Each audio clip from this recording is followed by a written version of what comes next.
Hi, it's Arrow. Sorry my last video cut out, so, just like, boom. Yeah, my phone ran out of space, so I had to delete it and upload it. Well, other way around. I had to upload it, then delete it, and then I, had lunch while I was doing that, so, yeah. Alright, back to diving into the last video right where it ended, so dysphoria. I have chest dysphoria, and I said it could be pretty bad. I do plan on getting surgery. I have a little bit of voice dysphoria and hip dysphoria. But yeah, my chest dysphoria is more like, it's not like I dislike the part of my body and like I hate it or whatever. It's not like that. It's like, oh, this isn't right. This isn't the way it's supposed to be.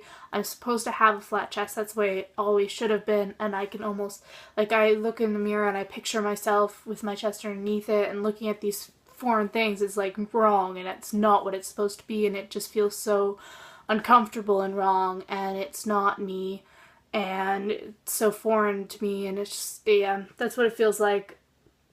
Regards to my voice dysphoria, it's more of wanting to, it always, my higher voice, is something that, people automatically like, oh yeah, never mind, that person's a girl, when I'm like, nope, and it kind of gives away my androgyny and makes it so people automatically assume my gender. So that's why I don't like it. It's not necessarily the same way, and then also, but I don't really have very much voice dysphoria. It's more of that, and then for my hips I have some dysphoria occasionally, but it's, again, it's just like wearing any tightly fitted clothing or stuff, or just like looking at myself in the mirror with shorts on. It's just like not, it's too much, but it's not that bad, and that doesn't really bother me very often. Alright, next question. Talk about children. Do you want them? Would you carry, if you can, a primary caretaker? I don't know if I want children. I think I'm really not in the stage of my life where I can make a decision around that. Just because I don't know. Personally, I am kind of an introvert, so spending that much time with someone, especially children, which really tire me out, like, it would just be really exhausting. But I don't know later in life if that's something I want. I definitely do want to have an impact on a kid's life, and I think it'd be cool to raise children, but, like, I don't really know my opinion on that, so I think maybe, but I think that and probably maybe, I don't know, but I think I need to wait and see. I definitely don't want to carry a child. I mean, again, I could reconsider this in the future, but I think that would just make me feel very uncomfortable, and I think it's painful and unnecessary, and I think there's so many children in the world who need families already, and as much as I think it'd be cool to have my genes passed down and have someone with very similar personality of me, and then like a partner, again, also, yeah, so yeah, I think that's definitely a thing. Also around dysphoria, sorry, backtracking, I don't have any bottom dysphoria at all. I'm perfectly fine with down there. Yeah, I think if I did have something, if I had a penis or whatever, like, I think that would actually be really horrible, and I would feel very dysphoric about that. I, like, not, and it makes me uncomfortable to think about that, like, no. Okay, going back to family again, primary caretaker, again, because I'm an introvert, I don't think I would do that. If I did have children, I would like to definitely have an influence in their life and be a part of their lives and love and care for them, but I don't know if I would want to care for them, be the primary caretaker and spend as much time, just because I really do need a lot of time by myself, and that would be too exhausting for me. But again, like, I don't know my life. I can't really make decisions about that or say my opinions about that now, just because where I'm at. Number 9, talk about money, provide for potential family, earn more than your partner, Do you prefer to pay for dates? So, stuff like that. I would like to contribute to potential family or to my partner, and have, I'd definitely like to contribute to that. It doesn't really matter. I'd like to be on equal standing, or I guess it doesn't really matter to me how much money I make or my partner makes, as long as I feel like I can do something to contribute to that.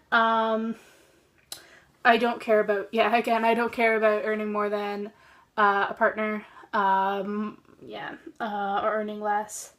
For dates, I don't actually have a lot of dating experience, but I think that I would like to do kind of every other date. Like, I like to have it kind of balanced, I guess, where they pay for some stuff and I pay for some stuff, because I do get uncomfortable when people pay for me. But at the same time, like, I don't want to pay for everything because, you know, spending money is, I like to not do that if I don't have to, but at the same time, like, I do want to contribute to that.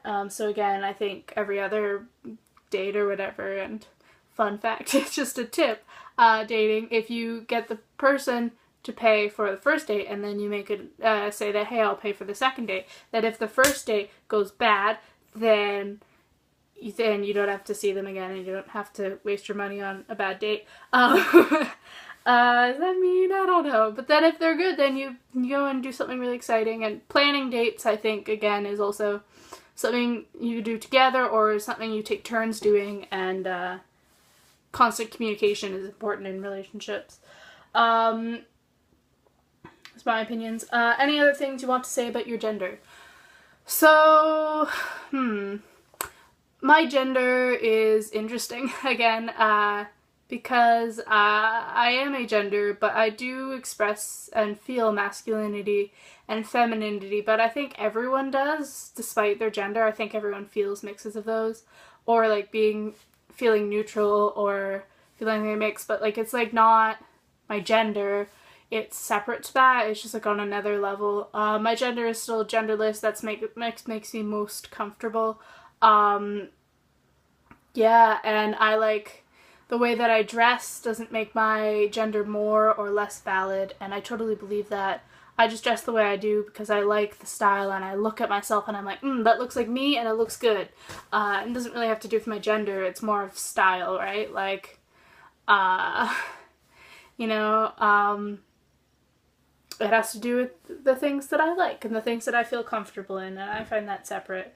And again, my dysphoria, I don't really know why I experience it, I just do, and that's just separate. So yeah, my gender's interesting. I'm agender, it can be hard sometimes, but I want you all to know that despite your gender, or not despite your gender, including your gender, you are amazing, and your gender just makes you more amazing because it's so many different aspects of you, and your gender identity. And if you're agender, you're not alone. If you're non-binary, you're not alone, and you're normal and you're okay. And the world is getting better for us, but we have to pioneer this, and someday, you know, we'll be more accepted and more acknowledged. And yeah, you should all just stick around and be true to yourself so you can see that day, and it's gonna be good. Alright, bye. See you later.